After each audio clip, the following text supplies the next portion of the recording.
السلام علیکم ورحمۃ اللہ وبرکاتہ۔ الحمد للہ رب العالمین والعاقبۃ للمتقین، الصلاۃ والسلام علی سید الانبیاء والمرسلین وعلی آلہ وصحابہ اجمعین، اما بعد فاعوذ باللہ من الشیطان الرجیم، بسم اللہ الرحمن الرحیم۔ ولا يغتب بعضكم بعضا أيحب أحدكم أن يأكل لحم أخيه ميتا فكرهتم، صدق الله ومولانا رسوله النبي الأمين المكين الكريم، وعلى آله الشاهدين والشاكرين والحمد لله رب العالمين۔ تقریر کا آغاز کرنے سے پہلے ہم اور آپ مل کر اپنی غلامی کا ثبوت دیتے ہوئے گنبد خضرا میں آرام فرمانے والے آقا حضور تاجدار مدینہ سرور و قلب و سینہ جناب احمد مجتبیٰ محمد مصطفیٰ صلی اللہ علیہ وسلم کی بارگاہ مقدس بے پناہ میں درود و سلام کا ہدیہ نچھاور کرے۔ پڑھیے باواز بلند، اللہم صلی علی محمد وبارک سلم صلی علیہ، الصلاۃ والسلام علیک یا رسول اللہ صلی اللہ علیہ وسلم۔ اور ایک مرتبہ اپنی بیداری کا ثبوت دیتے ہوئے نبی اور آل نبی کی بارگاہ میں درود و سلام کی ڈالی پیش کریں۔ اللہم صلی علی محمد وعلی آل محمد وبارک سلم صلی علیہ، الصلاۃ والسلام علیک یا رسول اللہ صلی اللہ تعالیٰ علیہ وسلم۔ آج کا میرا موضوع غیبت کا بیان ہے۔ غیبت کس کو کہتے ہیں اور غیبت کے متعلق قرآن کریم فرقان حمید میں اللہ تبارک و تعالیٰ کے کیا احکامات ہیں، کیا حکم اللہ تبارک و تعالیٰ نے ارشاد فرمایا ہے، اور احادیث کریمہ میں سخت تاکید، قرآن میں بھی سخت تاکید اور احادیث کریمہ میں بھی غیبت کے متعلق جو سخت تاکید آئی ہے کہ غیبت نہ کریں۔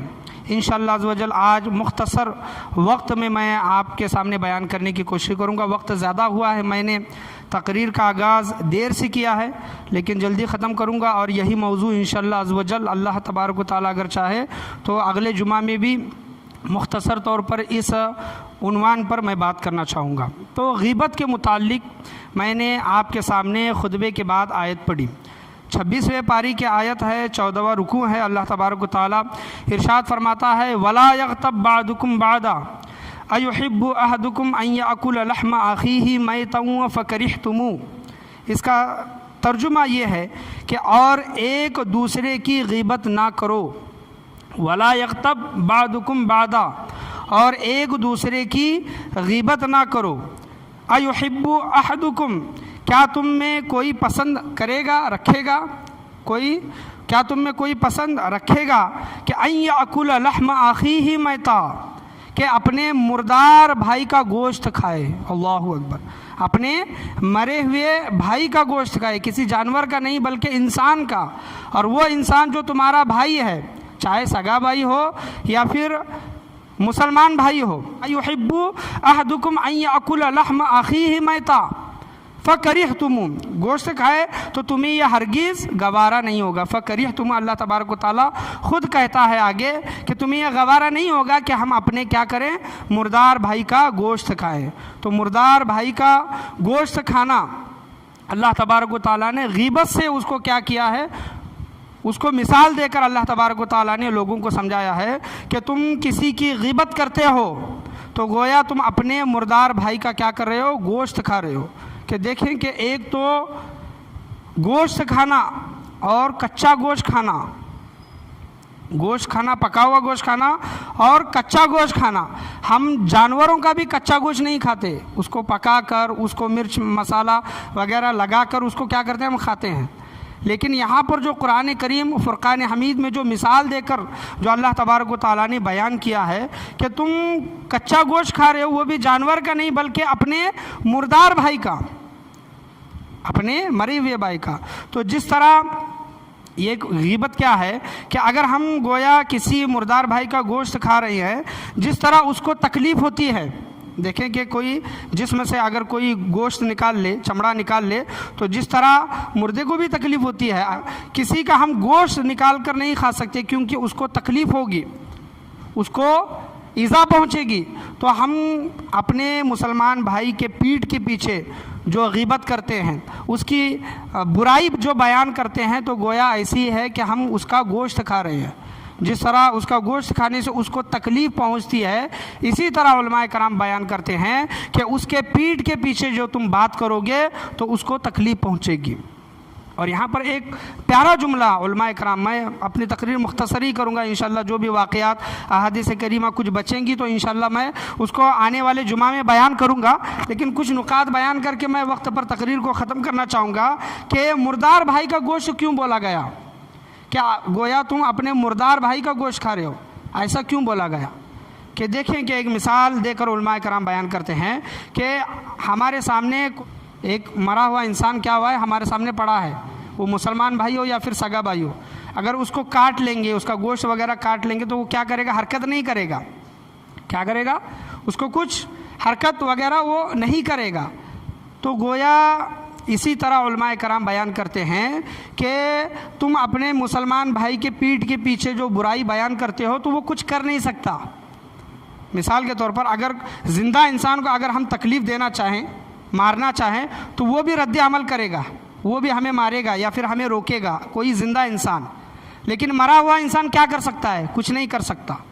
اور اسی طرح اگر کسی مسلمان بھائی کے ہم پیٹھ کے پیچھے برائی کرتے ہیں اور اسے پتہ نہیں ہے تو وہ کچھ نہیں کرے گا، کیونکہ اس کو معلوم ہی نہیں ہے۔ اگر وہ سامنے ہوتا اور اس کی برائی ہم بیان کرتے تو وہ ضرور ہمیں روکتا کہ نہیں روکتا کہ تم مجھے ایسا کیوں بول رہے ہو، جو تم مجھے بول رہے ہو میں ویسا نہیں ہوں، تو اس کا رد عمل ہوتا۔ تو گویا علماء کرام یہ بیان کرتے ہیں کہ اللہ تبارک و تعالیٰ نے یہ کیوں بولا کہ تم گویا اپنے مردار بھائی کا گوشت کھا رہے ہو؟ تو دیکھیں کہ مرے ہوئے انسان کا اگر ہم گوشت نکال لیں تو وہ کچھ نہیں کر سکتا، اسی طرح ہم ایک زندہ مسلمان بھائی کی برائی کسی اور کے سامنے اس کے پیٹھ کے پیچھے کر رہے ہیں تو وہ کچھ نہیں کر سکتا۔ اگر سامنے ہوتا تو ضرور تمہیں روکتا یا پھر تمہیں جواب دیتا۔ تو ہم جو پیٹھ کے پیچھے جو برائی بیان کرتے ہیں جو دوسرے لوگوں کی، تو گویا کیا ہے؟ وہ غیبت ہے۔ اور یہ آیت اتری ہے، یہ 26ویں پاری کی آیت، اس کا شان نزول کیا ہے؟ اس کا شان نزول میں آپ کے سامنے بیان کرنا چاہوں گا۔ خزائن العرفان اور برکات شریعت کتاب میں یہ واقعہ آیا ہے کہ حضور صلی اللہ علیہ وسلم جب جنگ کے لیے نکلتے، جب کسی جنگ کے لیے نکلتے تو صحابہ کرام کی ایک ترتیب بناتے، یعنی 2 مالدار صحابی، دولت مند صحابی، امیر صحابی کے ساتھ ایک غریب صحابی کو جوڑ دیتے، 2 کے ساتھ ایک غریب صحابی، 2 مالداروں کے ساتھ ایک غریب انسان۔ وہ غریب انسان ان کی خدمت کرے، ان کا کام کرے، اس کے بدلے میں اس کو کھانا پینا دے، تو کیا ہو جائے؟ تینوں کا کام کیا ہو جائے گا؟ چل جائے گا۔ وہ ان کی خدمت کرائے، اس کے بدلے میں اس کو کھانا دے رہے ہیں، کچھ چیزیں دے رہے ہیں وغیرہ وغیرہ۔ حضور صلی اللہ علیہ وسلم اس طرح جوڑی بنا کر جنگ کے لیے جایا کرتے، امیروں کے ساتھ غریبوں کو جوڑا کرتے تاکہ غریبوں کا بھی کام ہو جائے اور امیروں کا بھی کام ہو جائے۔ حضرت سلمان رضی اللہ تعالیٰ عنہ کا ذکر آیا ہے، اور مکاشفۃ القلوب میں حضرت سلمان فارسی رضی اللہ تعالیٰ عنہ کا بھی نام آیا ہے، اور جو 2 صحابہ تھے حضرت ابو بکر و عمر کا بھی نام آیا ہے، لیکن جو دوسری کتابوں میں ہے حضرت سلمان رضی اللہ تعالیٰ عنہ کا نام آیا ہے۔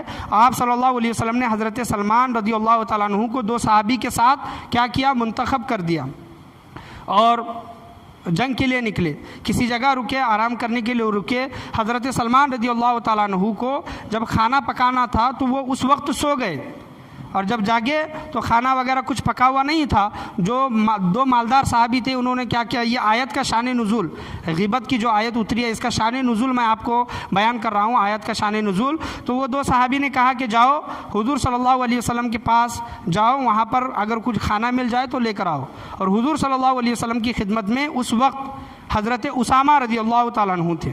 حضرت سلمان رضی اللہ تعالیٰ عنہ گئے اور حضرت اسامہ رضی اللہ تعالیٰ عنہ سے کھانا طلب کیا، تو انہوں نے کہا کہ میرے پاس کچھ نہیں ہے۔ حضرت سلمان رضی اللہ تعالیٰ عنہ وہ 2 صحابہ امیر جو صحابہ تھے ان کے پاس آئے اور کہے کہ اسامہ کے پاس کچھ نہیں ہے۔ تو وہ صحابہ نے کہا، 2 صحابہ جو تھے انہوں نے کہا کہ اسامہ بخل کرتے ہیں۔ کیا کرتے ہیں؟ اسامہ بخل یعنی کنجوسی کرتے ہیں، ان کے پاس ہے لیکن دے نہیں رہے، یہ بات انہوں نے کی۔ حضور صلی اللہ علیہ وسلم کو جب اس بات کا پتہ چلا، اور 2 صحابی جس وقت حضور صلی اللہ علیہ وسلم کی بارگاہ میں آئے تو آپ صلی اللہ تعالیٰ علیہ وسلم نے کہا کہ تمہارے منہ سے گوشت کی بات آ رہی ہے، تمہارے منہ سے گوشت کی بات آ رہی ہے۔ تو صحابہ نے کہا کہ یا رسول اللہ ہم نے تو گوشت کھایا نہیں، وہ تو سوئے تھے، بھوکے تھے، جب اٹھے تب بھی ان کے گھر میں کھانا نہیں تھا۔ حضور صلی اللہ علیہ وسلم نے کہا کہ تمہارے منہ سے گوشت کی بات آ رہی ہے، تم نے اپنے بھائی حضرت اسامہ کی غیبت کی ہے۔ اللہ اکبر، یعنی اس کو کنجوس کہا ہے، یعنی کسی کے پیٹھ کے پیچھے کسی کو کنجوس کہنا، کسی کو بخیل کہنا، یہ بھی غیبت ہے۔ تو آپ صلی اللہ تعالیٰ علیہ وسلم نے کہا کہ تم نے اپنے بھائی اسامہ کی کیا کی ہے؟ غیبت کی ہے۔ یہ خزائن العرفان، یہ شان نزول اس آیت کا بیان کیا گیا یہ واقعہ، تب یہ آیت اللہ تبارک و تعالیٰ نے اتاری کہ یا ایھا الذین آمنوا اجتنبوا کثیرا من الظن ان بعض الظن اسم ولا تجسسوا ولا یغتب بعضکم بعضا ایحب احدکم ان یأکل لحم اخیہ میتا فکرہتموہ واتقوا اللہ ان اللہ تواب الرحیم۔ اے ایمان والو، زیادہ تجسس کرنے سے بچو، جستجو کسی کے متعلق۔ اگر تم جستجو کرو گے، تجسس کرو گے، زیادہ تحقیق کرو گے، یا ایھا الذین آمنوا اجتنبوا کثیرا من الظن، زیادہ گمان کرو گے، ظن کرو گے، ان بعض الظن اسم ولا تجسسوا، وہ بہت سے گمان کیا ہوتے ہیں؟ غلط ثابت ہوتے ہیں۔ سوچنے لگیں کسی کے متعلق، بہت سے گمان کیا ہوتے ہیں؟ بدگمانی پیدا ہوتی ہے۔ زیادہ گمان کرنے سے کیا ہوتی ہے؟ کسی انسان کے متعلق بدگمانی۔ ولا یغتب بعضکم بعضا، اگر تم بدگمانی کرو گے اور غیبت کرو گے، کیا تمہیں اچھا لگے گا؟ کیا یہ تم چاہو گے کیا اپنے مردار بھائی کا گوشت کھا رہے ہو؟ تو فکرہتموہ، تمہیں ہرگز گوارا نہیں ہوگا کہ ہم اپنے کسی بھائی کا یا پھر مسلمان بھائی کا گوشت کھا رہے ہیں۔ واتقوا اللہ، اللہ سے ڈرو، ان اللہ تواب الرحیم، اللہ تبارک و تعالیٰ توبہ کو قبول فرمانے والا۔ یہ آیت اللہ تبارک و تعالیٰ نے اس وقت آپ صلی اللہ تعالیٰ علیہ وسلم پر غیبت کے متعلق نازل فرمائی۔ آپ صلی اللہ تعالیٰ علیہ وسلم سے پوچھا گیا، صحیح مسلم شریف کی حدیث ہے کہ یا رسول اللہ غیبت کیا ہے؟ آپ صلی اللہ علیہ وسلم سے پوچھا گیا کہ یا رسول اللہ ہم جو غیبت کے متعلق جو بولا گیا ہے کہ غیبت کیا ہے؟ آپ صلی اللہ تعالیٰ علیہ وسلم نے فرمایا کہ مسلمان بھائی کے پیٹھ کے پیچھے جو اس کے متعلق جو تم بات کرتے ہو، اگر وہ اس وقت حاضر رہے گا یا پھر رہتا اور اسے وہ بات بری لگتی، کسی کو ہم بولتے ہیں کہ وہ پاگل سا ہے، بہت غصہ کرتا ہے یا پھر سیدھی بات نہیں کرتا، گویا کوئی بھی ایک بات ایسی کسی بھائی کے متعلق ہم کر رہے ہیں اور اس وقت وہ حاضر رہتا اور اسے وہ بات بری لگتی، کیا لگتی؟ اگر وہ اسی بات بری لگتی تو یہ غیبت ہے۔ آپ صلی اللہ علیہ وسلم نے کہا کہ یہ غیبت ہے۔ کہ مثال کے طور پر سمجھ لیں کہ کوئی زیادہ سوتا ہے، کوئی زیادہ کھاتا ہے، کوئی زیادہ بولتا ہے، مثال کوئی بھی ایک چیز ہے اور ہم اس کے پیٹھ کے پیچھے بولیں کہ وہ بہت کھانے والا ہے، اتنا کھاتا ہے کہ اس کا لمٹ نہیں ہے، اتنا سوتا ہے کہ اس کا لمٹ نہیں ہے، اتنا بولتا ہے کہ رکتا ہی نہیں، اگر وہ سامنے ہوتا ہے اور اس کو وہ بات بری لگتی تو یہ غیبت ہے۔ تو صحابہ کرام نے پوچھا کہ یا رسول اللہ وہ صحیح میں انسان ویسا ہے، یعنی زیادہ سونے والا ہے، زیادہ بولنے والا ہے، زیادہ کھانے والا ہے، وہ در حقیقت اس کے اندر وہ بات ہے جو حقیقت ہے وہی ہم بیان کر رہے ہیں، تو کیا یہ غیبت ہوئی؟ آپ صلی اللہ علیہ وسلم نے کہا کہ ہاں یہی غیبت ہے، اور اس کے اندر وہ بات نہیں ہے اور تم اس کے متعلق کوئی جھوٹی بات کر رہے ہو تو یہ بہتان ہے، بہتان الزام ہے۔ اور کسی پر بہتان لگانا، کسی پر الزام لگانا جو اس کے اندر بات نہیں ہے، لگا کر دو چار باتیں لگا کر کسی کے متعلق کسی کے سامنے بات کرنا زمین و آسمان سے بھی بڑھ کر گناہ ہے، وزنی گناہ ہے۔ آپ صلی اللہ علیہ وسلم نے ارشاد فرمایا، بیہقی اور شعب الایمان میں یہ حدیث آئی ہے کہ جو غیبت کرتا ہے، یعنی کسی کی غیبت، کسی کی پیٹھ کے پیچھے جو برائی کرتا ہے، غیبت کرنا زنا کرنے سے بھی زیادہ بڑا گناہ ہے۔ اللہ اکبر، زنا کرنے سے بھی بڑا گناہ غیبت کرنا۔ دیکھیں کہ زنا کا کتنا بڑا گناہ ہے کہ جو انسان زنا کرتا ہے چہرے کی رونق ختم ہو جاتی ہے، چہرے کی رونق ختم، برکت ختم۔ دو خاندان جو آپس میں ملے ہیں، زنا کا معاملہ اگر آ گیا مرد کی طرف سے عورت کی طرف سے تو دو خاندان آپس میں کیا ہو جاتے ہیں؟ ٹوٹ جاتے ہیں۔ زنا اتنا بڑا گناہ ہے۔ زنا کے متعلق بھی انشاءاللہ عز و جل میں جمعہ میں انشاءاللہ اس کے متعلق موضوع پر میں بات کروں گا۔ تو زنا سے بھی بڑھ کر غیبت کے متعلق آپ صلی اللہ علیہ وسلم نے کہا کہ زنا سے بھی بڑھ کر گناہ کیا ہے؟ غیبت کا ہے۔ صحابہ نے پوچھا کہ یا رسول اللہ زنا سے بڑھ کر غیبت کیسا ہوا؟ آپ صلی اللہ علیہ وسلم نے کہا کہ اگر کوئی انسان زنا کرتا ہے اور اس کو شرمندگی ہوتی ہے، اسے افسوس ہوتا ہے، اللہ کی بارگاہ میں وہ توبہ کرتا ہے زنا کے متعلق، اللہ تبارک و تعالیٰ زنا جیسے گناہ کو معاف کر دیتا ہے، زانی کو معاف کر دیتا ہے۔ لیکن اگر تم کسی مسلمان بھائی کی برائی اس کے پیٹھ کے پیچھے کرتے ہو تو یاد رکھو جب تک وہ انسان معاف نہیں کرے گا اللہ تبارک و تعالیٰ تمہیں معاف نہیں کرے گا۔ اللہ اکبر۔ جس کے پیٹھ کے پیچھے ہم نے برائی کی ہے جب تک وہ انسان معاف نہیں کرے گا تب تک اللہ تبارک و تعالیٰ بھی معاف نہیں فرماتا۔ تو زنا سے بھی بڑھ کر آپ صلی اللہ علیہ وسلم نے کیا کہا کہ زنا سے بھی بڑھ کر غیبت کا گناہ ہے، تو غیبت سے ہمیشہ بچنے کی کوشش کریں۔ غیبت کسی کے پیٹھ کے پیچھے برائی نہ کریں، خاموش رہیں۔